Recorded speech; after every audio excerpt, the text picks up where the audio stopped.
Class 10th के प्यारे प्यारे बच्चों, welcome to your favourite channel of Guru Nanak academy and passion tutorials में आपका स्वागत करता हूं इस नए वीडियो लेक्चर में, जो कि है हमारी क्लास 10th में चल रही केमिस्ट्री की unit number 2 acid base and salt का 5वां वीडियो लेक्चर। बिल्कुल सही आपने सुना, जी हां, ये है 5th वीडियो लेक्चर। इससे पहले मैं आपको लगातार 4 वीडियो लेक्चर दे चुका हूं, एसिड्स का बहुत भरपूर ज्ञान दे चुका हूं, बेसिस का भरपूर ज्ञान इससे पहले वाले लेक्चर में दिया है। और अगर किसी बच्चे ने अभी तक इससे पहले वाले लेक्चर नहीं देखे हैं तो डिस्क्रिप्शन में जाके लिंक को क्लिक करके इससे पहले वाले वीडियो लेक्चर्स देखकर अपना बेसिक पक्का जरूर कर लें, क्योंकि बिना पुराने ज्ञान के नहीं आएगा आपको आगे का ज्ञान समझ। इसलिए मेरे आपसे है रिक्वेस्ट कि आप पुराने वीडियो लेक्चर्स को जरूर देखें। चलिए शुरू करते हैं, आज क्या पढ़ने जा रहे हैं। जैसा कि मैंने पार्ट 4 वीडियो लेक्चर को खत्म करते करते कहा था कि टुडेज वीडियो लेक्चर में हम बात करेंगे strength of acids and bases की। जी हां, आज का वीडियो लेक्चर इसी पे बेस्ड है। हमारा आज का टॉपिक है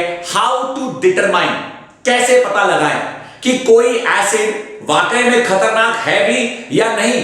एक बच्चा कहता है सर आपने तो कहा था कि एसिड्स को टच नहीं करना चाहिए, acids are corrosive in nature. मेरी मम्मी तो पानी में नींबू निचोड़ के मुझे पिलाती है और नींबू में तो एसिड होता है, सिट्रिक एसिड। यस और नो? टमाटर भी हम लोग खाते हैं, टमाटर में एसिड होता है, ऑक्सैलिक एसिड। तो ऐसे बहुत सारे, सिरके वाला प्याज खाते हैं, सलाद में आपने देखा होगा उसमें विनेगर होता है, तो एसिटिक एसिड। ऐसे तो बहुत सारे एसिड हैं जो हमारी डे टू डे लाइफ में हम लोग यूज कर रहे हैं। अब कैसे बताऊं कि जितने भी आपने एग्जांपल दिए हैं ये वीक एसिड्स है, लेकिन सर कैसे है, हम कैसे मान लें कि ये वीक एसिड है और हमें कैसे पता चलेगा कि कोई भी एसिड स्ट्रॉन्ग है या कोई भी एसिड वीक है? अच्छा क्वेश्चन पुट अप किया।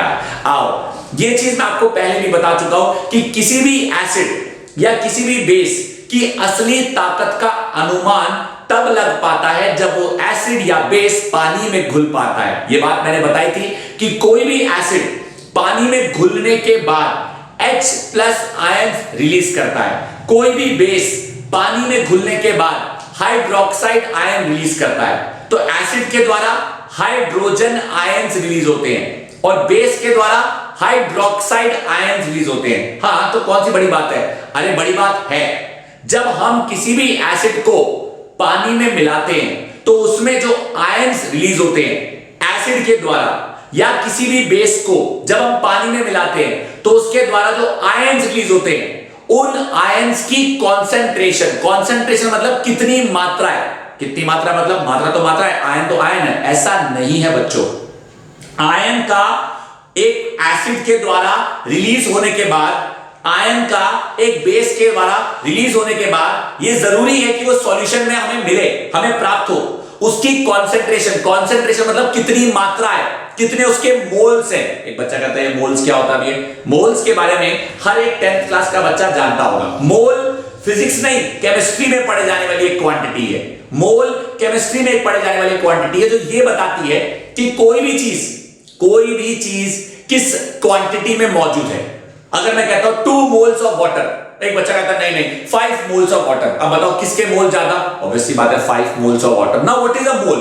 अ मोल इज अ क्वांटिटी। जैसे हमने 9th क्लास में केमिस्ट्री के चैप्टर नंबर 3 और chapter number 4 structure of atom and atoms and molecules में फाइंड करना भी सीखा था और मोल कॉन्सेप्ट पे न्यूमेरिकल भी किए थे। कमिंग बैक टू मेरी वाली बात जो मैं आपसे कह रहा था कि किसी भी एसिड को जब पानी में है मिलाते, किसी भी बेस को जब पानी में है मिलाते, तो हम बदले में ये पाते हैं कि एसिड खुद को अपने आयंस में डिसोसिएट करता है। अच्छा वर्ड है डिसोसिएट। डिसोसिएट मतलब एक एसिड का अपने आप को आयंस में तोड़ना। एक बच्चा कहता है सर मैंने तो सुना था इस प्रोसेस को आयनाइजेशन कहते हैं। हाँ बच्चों, इस प्रोसेस को आयनाइजेशन भी कहते हैं। तो ionization is the process of a acid dissociating into its constituent ions when dissolved in water, and the same behavior is also shown by bases।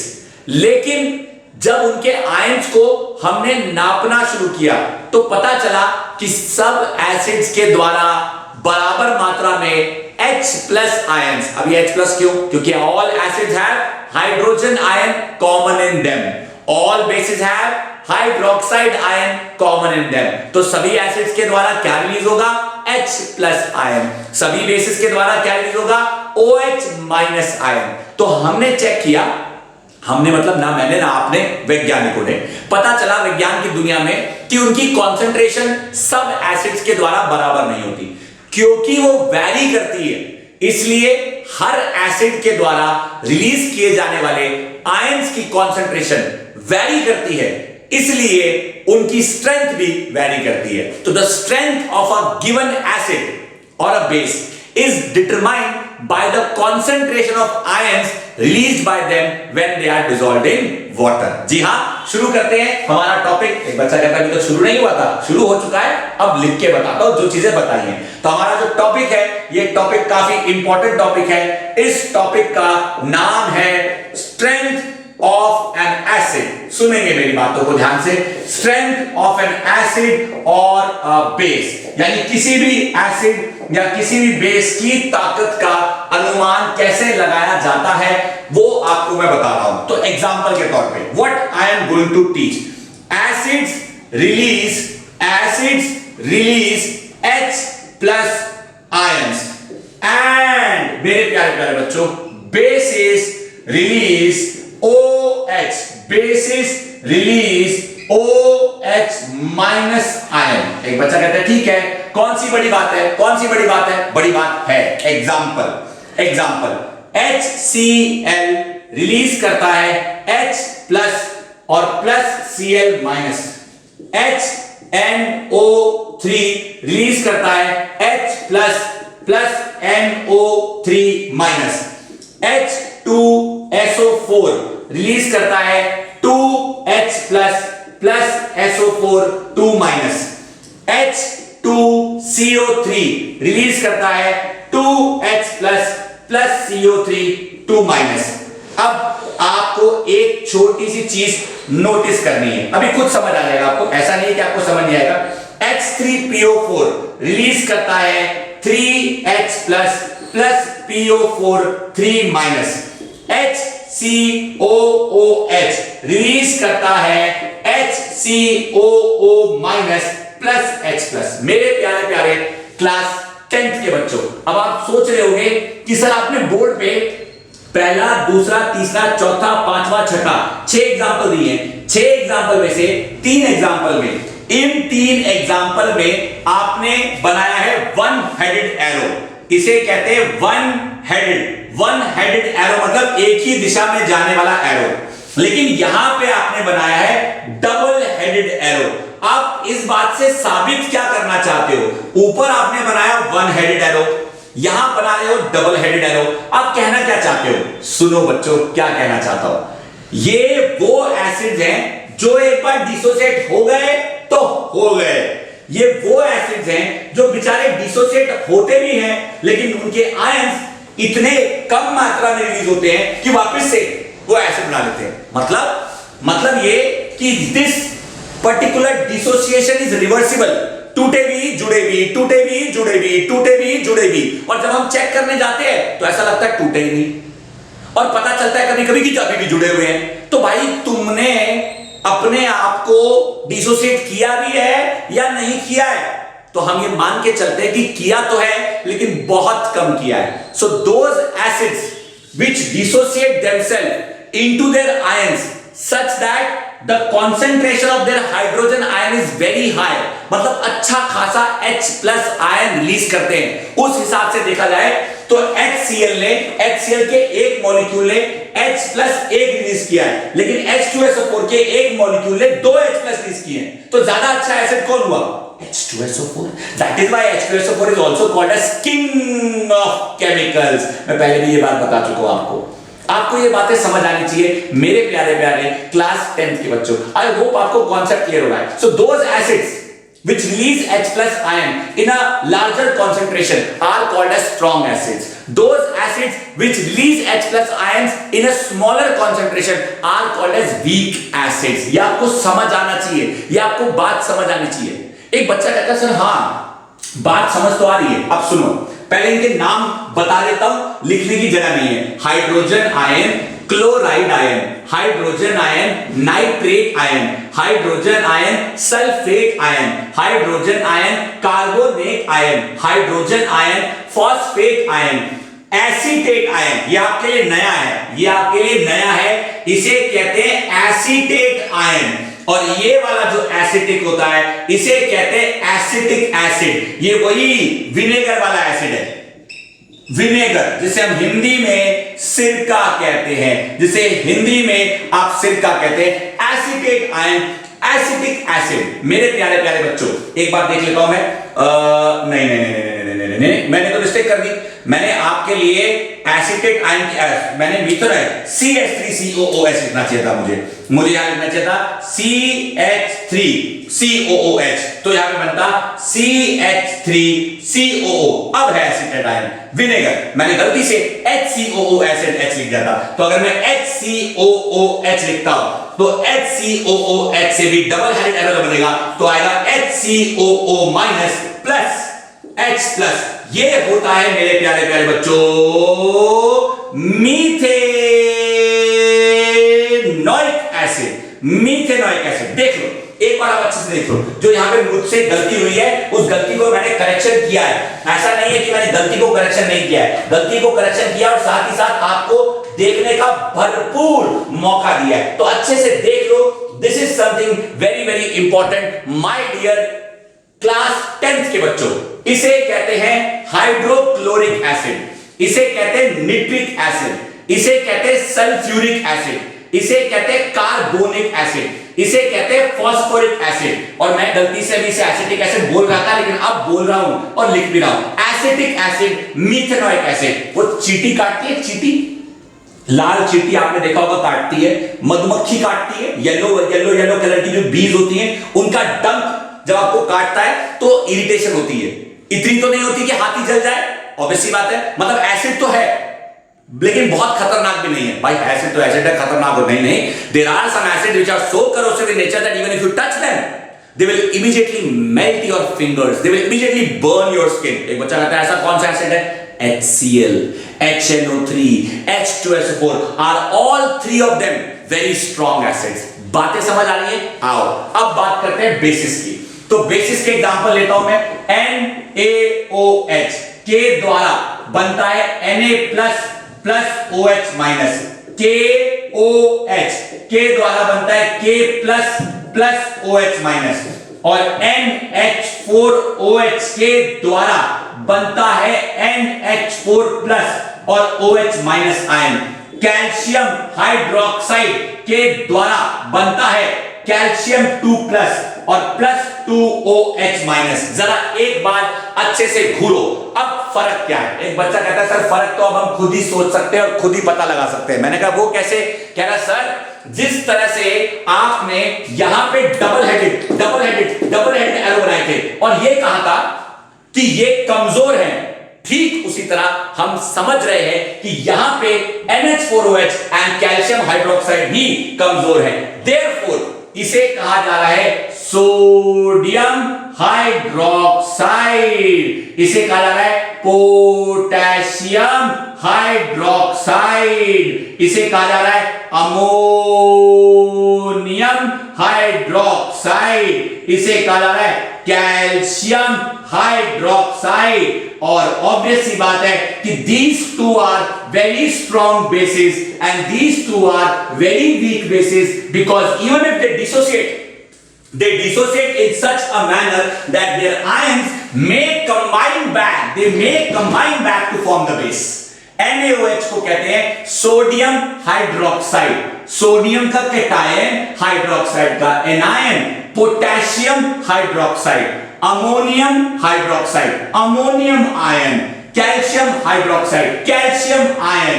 मेरे प्यारे प्यारे बच्चों, एक बच्चा कहता है लेकिन सर एक मुझे डाउट है। मैंने कहा क्या? कह रहा सर यहां पे तो OH के 2 आयन है, यहां पे तो OH का 1 आयन है, तो उस हिसाब से तो ये स्ट्रांग होना चाहिए, लेकिन बेचारा होता नहीं, क्योंकि वापस से कंबाइन करके ये बना रहा है ना, निकलता तो है, रिलीज तो होता है, डिसोसिएट तो होता है, लेकिन वापस से ये बन जाता है। ये कहता है एक बार मैं आ गया तो वापस नहीं जाऊंगा, ये कहता है भाई आ गया तो वापस भी जाऊंगा, वापस मैं जाऊंगा तो वजूद अपना मिटाऊंगा, अपना वजूद अपना मिटाऊंगा तो तुमको अपने बारे में कैसे बताऊंगा, जो तुमको अपने बारे में नहीं बताऊंगा तो तुम्हें पता कैसे चलेगा कि मैं हूं तो सही लेकिन मैं हूं भी नहीं। इसलिए मेरा होना मेरा ना होना एक है बराबर, इसलिए इसलिए मेरी ताकत है बेकार। तुम ये बात अपने दिमाग में बिठा लो एक बार। This is something that you all need to understand, my dear class 10th के प्यारे प्यारे बच्चों। strength of acid, strength of base is determined by the concentration of the H plus ion released by acid and OH minus ion released by base। एक बच्चा कहता है बस यही तरीका इस बात को समझने का? नहीं रे, और भी बहुत सारे तरीके हैं। आइए, ये तो सिर्फ इंट्रोडक्शन था। एक छोटी सी बात और बताता हूं, फिर आगे बढ़ता हूं कि अगला तरीका क्या है। किसी भी एसिड के द्वारा रिलीज किए गए H प्लस आयंस की गिनती, बहुत ध्यान से सुनो, किसी भी एसिड के द्वारा रिलीज किए गए H प्लस आयंस की गिनती को कहते हैं बेसिसिटी। हाँ, किसी भी एसिड के द्वारा जो H प्लस आयन रिलीज होते हैं उसे कहते हैं बेसिसिटी। हाँ, बेसिसिटी। अगर एक H प्लस आयन रिलीज हुआ तो उसका मतलब इट इज वन बेसिसिटी। देखो एग्जांपल के तौर पे तो HCl की बेसिसिटी इज 1, HNO3 की बेसिसिटी इज 1। एक बच्चा कहता थोड़ा अजीब ही लग रहा, एसिड्स के केस में बेसिसिटी बोल रहे हो, एसिड्स के लिए एसिडिटी बोलना चाहिए था। ऐसा नहीं है। एसिड्स के केस में बेसिसिटी बोला जाता है, बेसिस के केस में एसिडिटी बोला जाता है। अब ये ऐसा क्यों है वो आपको रिसर्च केमिस्ट्री में इसके जवाब मिल जाएंगे। अभी फिलहाल इस पे ज्यादा टेंशन मत लो। H2SO4 की बेसिसिटी की अगर मैं बात करूं तो बेसिसिटी यहां पे 2 है, इसलिए HCl is a mono basic acid. अगर आपको ये कहीं पे लिखा हुआ नजर आ जाए तो डर मत जाना कि भाई इसका क्या मतलब है। मोनो बेसिक एसिड का मतलब है एक ऐसा एसिड जो एक H प्लस आयन रिलीज करता है। डाइबेसिक एसिड H2SO4 कहलाएगा डाइबेसिक एसिड। मैं लिख रहा हूं यहां पे H2SO4 है डाइबेसिक एसिड।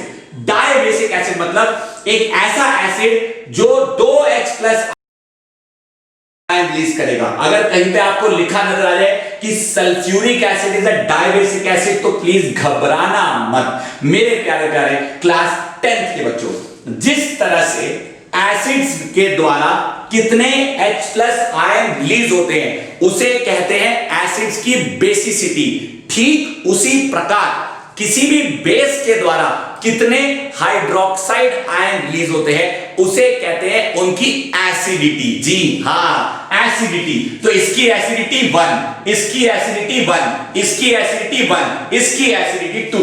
तो हम कह सकते हैं this is a diacidic base, this is a diacidic base, whereas this is a monoacidic base. मेरे प्यारे प्यारे क्लास 10th के बच्चों, एक बार बोर्ड पे मेरे द्वारा दी गई, बताई गई, सिखाई गई इस पूरी जानकारी पे अपनी नजर डालो और अगर आए आपके मन में कोई सवाल तो मेरे बच्चों मत आप हिचकना मचाने से कोई बवाल। जी हां, अब क्या सोच रहे होंगे आप? अब क्या? ये सिर्फ एक तरीका नहीं है, इस चीज को थोड़ा और डिटेल में समझा गया, जाना गया और पहचाना गया। एक बच्चा कहता है किसने किया ये काम? ये एक वैज्ञानिक का काम नहीं है, बहुत सारे वैज्ञानिकों का काम है, लेकिन केमिस्ट्री की दुनिया में एक वैज्ञानिक ऐसे हैं जिन्होंने इस काम को करने का क्रेडिट अपने नाम पे हासिल करने में वो कामयाब हुए। 1909 में, yes, in the year 1909 Sorensen, SORENSEN, Sorensen नाम के एक बायोकेमिस्ट क्यों बोलते हैं? क्योंकि वो बायोलॉजी और केमिस्ट्री दोनों को एक साथ मिक्स करके पढ़ने वाले वैज्ञानिक होते हैं और बहुत ज्यादा डिटेल में बायोकेमिस्ट्री को पढ़ते हैं। So biochemistry is a branch of chemistry that deals with the biological molecules and their chemistry. एक ऐसे बायोकेमिस्ट जो कि डैनिश भाषा में काम करते थे और डैनिश भाषा में ही उन्होंने अपने एक्सपेरिमेंट को लोगों के सामने प्रकट किया और डैनिश भाषा में ही जो उन्होंने कॉन्सेप्ट अपनी भाषा में बताया हमने उसे इंग्लिश में समझा। अब उन्होंने कहा क्या? सुनो, सोरेनसन नाम के वैज्ञानिक ने कहा कि उन्होंने बहुत सारे अलग प्रकार के केमिस्ट्री में पढ़े जाने वाले मॉलिक्यूल और कंपाउंड, चाहे वो एसिड हो चाहे वो बेस हो, उनके हाइड्रोजन हाइड्रोजन और हाइड्रोक्साइड आयन की कॉन्सेंट्रेशन को नापा है। किन तरीकों से? वो तरीके हम नहीं पढ़ते 10th क्लास में। उन्होंने नापा है और उन्होंने ये सारे experiment room temperature 25 degree Celsius पे करे। उन्होंने पाया कि पानी एक ऐसा मॉलिक्यूल है। उन्होंने पाया, क्या पाया? ध्यान दीजिए, उन्होंने पाया कि पानी एक ऐसा मॉलिक्यूल है जो दो प्रकार के आयन रिलीज करता है। किसने पाया? सोरेनसन नाम के एक वैज्ञानिक ने पाया। कौन से ईयर में पाया? 1909 में। So in the year 1909 a Danish biochemist, मेरे प्यारे प्यारे बच्चों, अ डैनिश बायोकेमिस्ट जिनका नाम है सोरेनसन, जी हां, उन्होंने पाया कि पानी एक ऐसा मॉलिक्यूल है जो दो प्रकार के आयन रिलीज करता है, एक H+ और एक OH-। और उन्होंने पाया कि एट 25 डिग्री सेल्सियस पानी में H+ आयन की मात्रा is equal to OH- ion की मात्रा। अब मुझे बताओ, की मात्रा मींस कॉन्सेंट्रेशन, यहां मात्रा की बात हो रही है कि पानी में H+ आयन कितना है और OH- आयन कितना है। उन्होंने पाया 25 डिग्री सेल्सियस बराबर है, यानी इसकी वैल्यू उन्होंने पाई 10⁻⁷ moles per litre was equal to 10⁻⁷ moles per litre. और बच्चा जानता है कि H+ से पता चलती है एसिड की ताकत, H+ से पता चलती है एसिड की ताकत और OH से पता चलती है बेस की ताकत। एक बच्चा कहता है मतलब मत भूलो मास्टर जी, आपने अपने सेंटेंस के बीच में लगा दिया इक्वल का साइन। इक्वल के साइन का मतलब हुआ कि पानी एक ऐसा मॉलिक्यूल है जिसमें एसिड की ताकत और बेस की ताकत बराबर होती है। जब किसी मॉलिक्यूल में H+ आयन की कॉन्सेंट्रेशन और OH- आयन की कॉन्सेंट्रेशन बराबर होगी तो H+ के चलते ना तो वो एसिड जैसा बिहेव कर पाएगा और OH के चलते ना तो वो बेस जैसा बिहेव कर पाएगा, क्योंकि H+ एसिड की पहचान होती है और OH बेस की पहचान होती है, जिसके कारण वो ना तो एसिड कहला पाएगा ना ही बेस कहला पाएगा। इसलिए पानी न्यूट्रल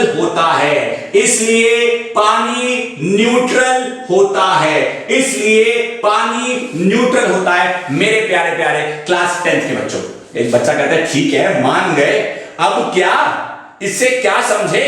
व्हाट टू अंडरस्टैंड, समझना क्या। सोरेनसन ने क्या कहा? सोरेनसन ने कहा कि मैं एक चीज बताना चाहता हूं। ये देखिए, मैं बताना चाहता हूं, सोरेनसन ने, मैं यहां पे लिख रहा हूं, सोरेनसन ने जिक्र किया, या हम कह सकते हैं सोरेनसन ने जिक्र किया pH के बारे में, जिसे डैनिश भाषा में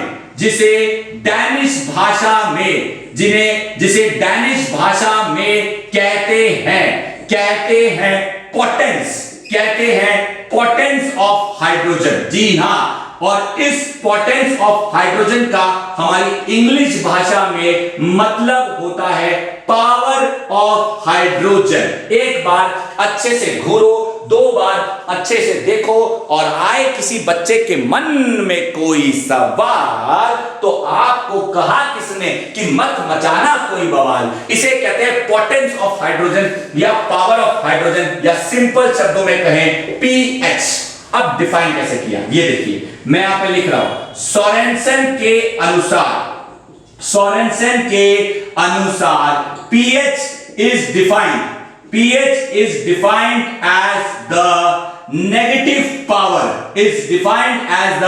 negative power of 10 such that is defined as the negative power, या मुझे कहना चाहिए is defined as that negative power of 10 जो हमें बताती है कि किसी भी सॉल्यूशन में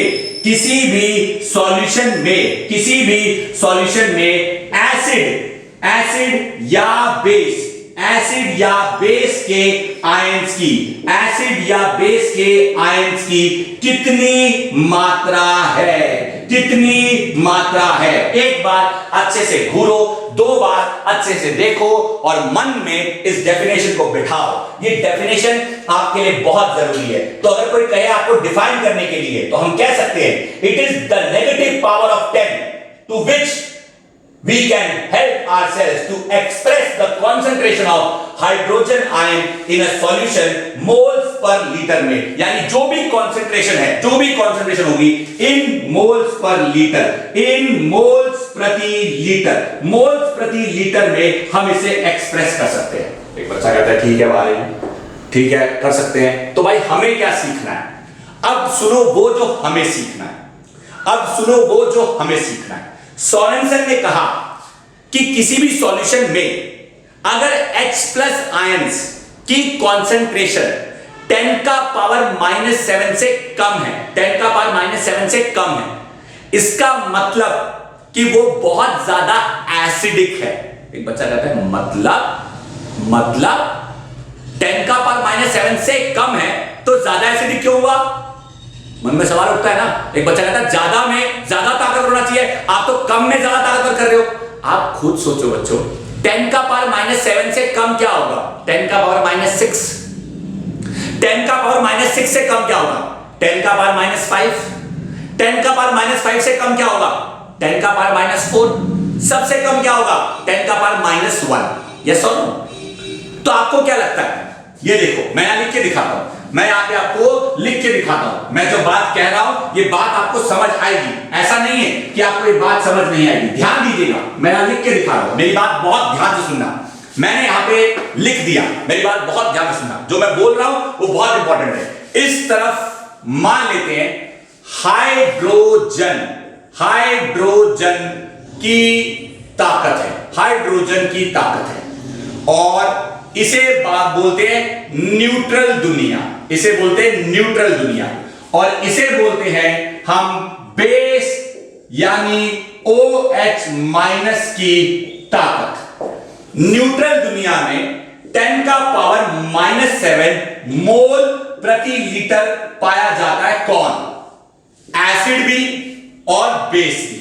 इससे पीछे क्या होगा? 10 का पावर -6, 10 का पावर -5, 10 का पावर -4, 10 का पावर -3, 10 का पावर -2, 10 का पावर -1। इसके आगे क्या होगा? 10 का पावर -8, 10 का पावर -9, -10, -11, -12, -13 एंड -14। देखो एक बार अच्छे से घूरो और देखो कि मैंने डायग्राम में क्या बनाने की कोशिश करी है और क्या बताने की कोशिश करी है। अब खुद एनालिसिस लगाओ, खुद एनालिसिस लगाओ।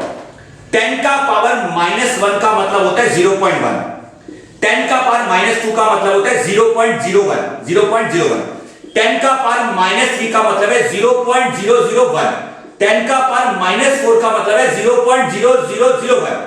तो ऑब्वियस सी बात है कि ये बड़ा है, यानी इस तरफ ताकत बढ़ रही है, इस तरफ ताकत ऑफ एसिड बढ़ रही है, इस तरफ ताकत ऑफ एसिड बढ़ रही है और इस तरफ ताकत ऑफ बेस बढ़ रही है, इस तरफ ताकत ऑफ बेस बढ़ रही है। अब इसे सिंपलीफाई करने के लिए, इसे सिंपलीफाई करने के लिए क्या किया गया? एक स्केल बना दिया गया जिसे कहा गया पीएच स्केल और पीएच स्केल में बीच की वैल्यू को 7 कर दिया गया।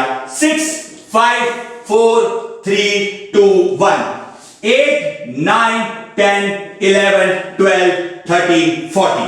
एक बार अच्छे से घूरो मेरे प्यारे प्यारे क्लास 10th के बच्चों। यहां पे एक पीएच स्केल बना दिया गया, एक ऐसा स्केल जिसपे जो वैल्यू है वो 7 वाली वैल्यू बताती है न्यूट्रल की ताकत, 7 वाली बताती है न्यूट्रल और 7 से कम यहां पे शो करती है एसिडिक ताकत। एसिडिक ताकत इंक्रीजेस, एसिडिक ताकत इंक्रीजेस और इस तरफ अगर मैं बोलूं तो बेसिक ताकत इंक्रीजेस। एक बच्चा कहता है भाई मुझे क्या समझना है ये बताओ, मुझे अपने दिमाग में क्या बिठाना है ये बताओ। बिल्कुल सही, एक बच्चे ने पूछा कि उसे अपने दिमाग में क्या बिठाना है। एज अ स्टूडेंट आप आपको अपने दिमाग में एक सिंपल सी बात बिठानी है कि जहां पे पीएच की वैल्यू होगी कम, समझ जाओ वहां एसिड की ताकत में है दम। दोबारा बोल रहा हूं, जहां पे पीएच की वैल्यू होगी कम, वहां पे समझ जाओ एसिड की ताकत में है दम। जहां पीएच की वैल्यू होगी ज्यादा, मतलब कि 7 के आगे, तो समझ जाओ एसिड तो बचा ही नहीं। आपको 7 के आगे जाओगे तो बेस मिलेगा। मतलब सिंपल है, पीएच की वैल्यू शुरू हो रही है 0 से, खत्म हो रही है 14 पे।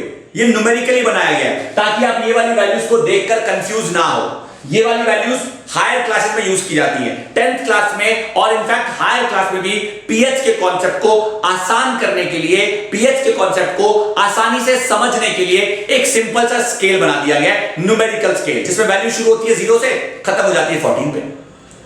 और हम किसी भी लिक्विड में पीएच स्केल, इसमें कलर्स होते हैं, पीएच पे कलर होते हैं, and these colours are sensitive to the concentration of ions. ये जो कलर्स होते हैं ये कलर अपीयर हो जाते हैं, यानी पीएच की जो स्ट्रिप होती है, उस स्ट्रिप को जब किसी भी एसिड या बेस पे डाला जाता है तो हमें यह देखना होता है कि उस स्ट्रिप पे कौन सा कलर उभर कर आया है। जिस रंग का कलर उभर कर आता है उस रंग के नीचे की वैल्यू हमें यह बताती है कि वो एसिड है या बेस है। अब वो जो कलर होता है वो एक्चुअली में एक प्रकार का केमिकल ही होता है, जो केमिकल इस हिसाब से उस स्ट्रिप पे लगाया गया होता है कि अगर इतनी मात्रा होगी तो ये केमिकल सेंसिटिव हो जाएगा, ये केमिकल उसे डिटेक्ट करेगा। हम फिलहाल पीएच स्ट्रिप कैसे बनती है और कैसे काम करती है ये नहीं पढ़ रहे। पीएच स्ट्रिप हमें क्या बताती है हम ये पढ़ रहे हैं। पीएच पेपर, पीएच स्ट्रिप हमें बताती है किसी भी एसिड की ताकत या किसी भी बेस की ताकत। शुरू होती है वैल्यू 0 से, खत्म होती है वैल्यू बेस 14 पे। 0 से 7 एसिड की ताकत, जितना कम पीएच की वैल्यू उतना दम एसिड की ताकत, जितना ज्यादा पीएच की वैल्यू उतना ज्यादा बेस की ताकत। और अगर पीएच 7 है तो मतलब न्यूट्रल। हमारी डे टू डे लाइफ में हम बहुत कुछ ऐसा देखते हैं जिनका पीएच हाई, लो, न्यूट्रल हमारे लिए मैटर करता है। बहुत ज्यादा बताऊंगा। हमारा यूरिन, हमारा टॉयलेट हमारी बॉडी में हमें इंफेक्शन कॉज कर सकता है, यूरिनरी ट्रैक्ट इंफेक्शन, अगर वो एसिडिक हो गया तो। बहुत ज्यादा एसिडिक नहीं, बट हम ये मान के चलते हैं हमारे यूरिन का जो नेचर होता है, उसका जो पीएच होता है वो 5.5 से 7.5 तक वेरी करता है। आप टमाटर खाते हो, टमाटर में जो एसिड होता है उसकी जो स्ट्रेंथ होती है वो 2.5 से 4.5 के बीच में वेरी करती है। वो आपके लिए खतरनाक नहीं है। खतरनाक होता है 2 से कम, जैसे कि HCl, जैसे कि H2SO4। लेमन भी आपके लिए खतरनाक साबित हो सकता है अगर वो ज्यादा मात्रा में आपने कंज्यूम किया तो। हमारे स्टमक में HCl सीक्रेट होता है जो कि फूड को डाइजेस्ट करने में मदद करता है। दूध हम सब लोग पीते हैं, वो बेसिक होता है, उसका पीएच अप्रॉक्सीमेटली 7.5 होता है। हमारी थूक, हमारा सलाइवा, उसका पीएच 6.5 से 7.5 के बीच में वैरी करता है। ऐसे बहुत सारे एग्जांपल्स हैं जो हम डिस्कस कर सकते हैं, लेकिन ये पीएच के बारे में ज्ञान होना बेहद जरूरी है। एक बच्चा कहता है अच्छा इतनी इंपॉर्टेंस है पीएच की। Yes, the pH plays a very very important role in our everyday life. हां जी, जब आप मेरी इन बातों को सुनकर, किताब खोलकर पूरे कॉन्सेप्ट को वेरीफाई करने बैठोगे ना बच्चों, तब आपको एनसीईआरटी में एक पैराग्राफ नजर आएगा, अच्छा खासा 5 नंबर का क्वेश्चन है, जिसमें साफ साफ शब्दों में समझाया गया है what is the importance of pH in our everyday life. हमारी रोजमर्रा की जिंदगी में भाई पीएच तेरा क्या महत्व है, ये क्योंकि इंपॉर्टेंट है, इसलिए मैं इसको अगले वीडियो लेक्चर में, वीडियो लेक्चर नंबर 6 में डिटेल में शुरू करूंगा और फटाफट से छोटा सा वीडियो लेक्चर कराकर, बनाकर, आपको बताकर इस टॉपिक को खत्म करूंगा। तब जाके शुरू होगी हमारी सॉल्ट्स की दुनिया। जी हां मेरे प्यारे प्यारे क्लास 10th के बच्चों, आपने आज इस वीडियो लेक्चर को देखने में जो अपना समय दिया, कीमती समय रहकर मुझे कहना चाहिए, क्योंकि आपका टाइम प्रीशियस है। आप उसकी कीमत समझे ना समझे, अपुन तो समझता है भाई, पूरी पूरी समझता है, आपका मुझे नहीं पता, लेकिन नहीं समझते तो समझना शुरू कर दो। The time is precious and as a student you must not waste, अगर आपको पाना है कामयाबी का टेस्ट। जी हां मेरे प्यारे प्यारे क्लास 10 के बच्चों, लौट कर आऊंगा अगले वीडियो लेक्चर में कॉन्सेप्ट को आगे बढ़ाऊंगा, चैप्टर का ये टॉपिक जहां पे मैंने किया है खत्म। नहीं आने चाहिए इसको रिवाइज करने में आपको जरा भी शर्म। Yes my dear class 10th के बच्चों, अगर आप में से किसी ने अभी तक चैनल ही सब्सक्राइब नहीं किया है, लेक्चर को शेयर नहीं किया है, लाइक नहीं किया है, कमेंट नहीं किया है और मेहनत नहीं करी है, तो भाई करो ना, किसका इंतजार कर रहे हो? ये देखो क्या लिखा है, ये देखो क्या लिखा है, यस और नो, इसे फॉलो करो, इसका पालन करो। This is important my dear class 10th के बच्चों। Thank you once again.